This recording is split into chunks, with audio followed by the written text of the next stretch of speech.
এটার দরকার ছিল, কারণ মানুষের মধ্যে ফল সম্বন্ধে সচেতনতা সৃষ্টি করা, পুষ্টি সম্বন্ধে সচেতনতা সৃষ্টি করা, এটা ছিল মূল প্রতিপাদ্য। এবং আমরা দেখলাম যে এখানে সর্বস্তরের মানুষ অংশগ্রহণ করেছে। ফল উৎসবে এই বিভিন্ন স্তরের নেতৃবৃন্দ, সুশীল সমাজের প্রতিনিধি, এই সরকারি বেসরকারি কর্মকর্তা এবং গণমাধ্যম কর্মীরা এসেছিলেন। আমাদের ফল উৎসব খুব সুন্দর হয়েছে। আমরা মাঝে মধ্যেই এরকম উৎসব করতে চেষ্টা করব।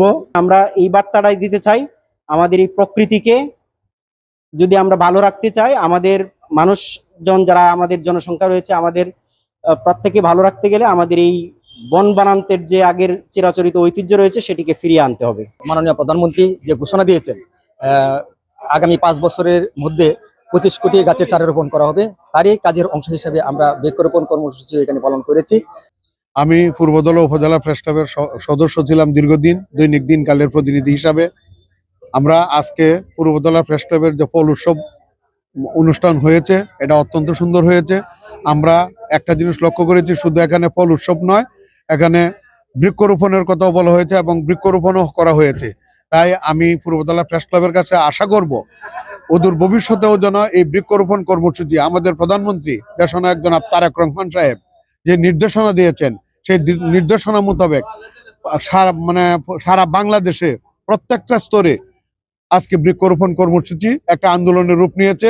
ধন্যবাদ আপনাকে। আসলে এই পূর্বদলা প্রেস ক্লাব কর্তৃক আয়োজিত আজকে যে ফল উৎসব, এখানে আমি উপস্থিত হতে পারে নিজেকে খুবই আনন্দিত মনে করছি এবং ধন্য মনে করছি। এবং এটা এভাবে হওয়া উচিত। এটা হচ্ছে শুধুমাত্র উৎসব না, এটা একটা মেলবন্ধনের জায়গা, একটা মিলন মেলা হয়েছে। এখানে সকল সাংবাদিক, সকল আমাদের স্টেক হোল্ডার যারা রয়েছেন সবাই এখানে এসেছে। পূর্বদলা প্রেস ক্লাব কর্তৃক আজকে ফল উৎসব এবং বৃক্ষরোপণ কর্মসূচি গ্রহণ করা হয়েছে। অত্যন্ত ভালো লাগছে যে এরকম একটি কর্মসূচিতে আমি অংশ নিতে পেরেছি। সেই সাথে এখানে শীর্ষস্থানীয় নেতৃবৃন্দ রয়েছে, আমাদের অফিসার ইনচার্জ মহোদয় রয়েছেন। আমরা আশা করব এরকম কর্মসূচির মাধ্যমে পূর্বদলা উপজেলা একটি সামাজিক বনায়ন হিসেবে একদম সবুজ অরণ্যে ভরে যাবে এবং এই পূর্বদলার যে ইতিহাস ঐতিহ্য সেটি প্রকাশ পাবে।